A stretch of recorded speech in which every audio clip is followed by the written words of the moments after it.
আজকে শেয়ার করছি গোলাপ জামুন পরোটার রেসিপি। এটা আমি মাঝে মধ্যেই করি, তো আজকে ভাবলাম যে আপনাদের সাথে শেয়ার করি। আসলে নিরামিষ তো, আজকে শনিবার, তাই টিফিনের বড্ড ঝামেলা। কি দেবো করে দেখলাম যে কালকে রাতের আটা মাখাও ছিল, আর এই দুটো মিষ্টি রয়েছে। এমনিতেই গোলাপ জামুনটা পছন্দ করে, তো ভাবলাম যে তাহলে তাই করি।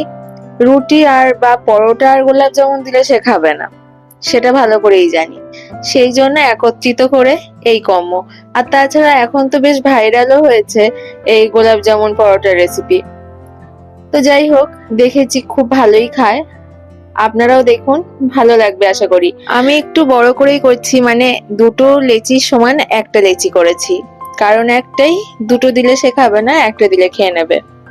আপনারা আপনাদের পছন্দ মতো আকার নিতে পারেন। তবে হ্যাঁ, একটু বেশ ভারী করাই ভালো, কারণ মিষ্টিটা রয়েছে তো ভেতরে। সেই জন্য জাস্ট রুটি যেরকম সাইজের করেন তার থেকে একটু পরিমাণে মানে লেচিটা একটু বড় করবেন, তাহলেই হবে। আর এইখানে বেলার পর দেখলাম যে ফেটে গেছে, সেই জন্য গুঁড়ো আটা দিয়ে দিলাম যাতে ফ্রাই প্যানে লেগে না যায়। মিষ্টি তো আসলে পুড়ে যেতে পারে, একটা বাজে একটা স্মেল আসবে। প্রথমেই ঘি দিয়ে দিয়েছি ফ্রাই প্যান গরম হতেই, আর এপিট ওপিট করে আমি খুব ভালো করে লাল লাল করে ভেজে নেব। আর লো ফ্লেমেই করব, কারণ হচ্ছে মিষ্টি যেহেতু পুড়ে যেতে পারে আর লেগে যাওয়ারও একটা সম্ভাবনা থাকে। সেই জন্য 5 থেকে 7 মিনিট মতো আমি এরকম চেপে চেপে একটু করে ঘি দিয়েছি আর ভেজেছি।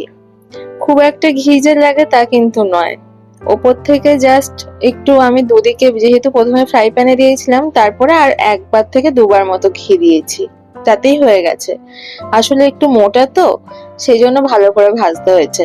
এবার আমি কেটে নেব, কেটে নিয়ে এবার দিয়ে দেবো টিফিন বক্সে। এই পরোটাটা যেহেতু মিষ্টি মিষ্টি, তাই ভাবলাম একটা ভুজিয়ার প্যাকেট দিয়ে দিই। ও বাবা, দেখছি ধরছে না, সেই জন্য দেখলাম ছিঁড়েই দিই, হাওয়াটা তো বেরিয়ে যাক, তাহলেই এরকম ভাবে দিয়ে দেওয়া যাবে।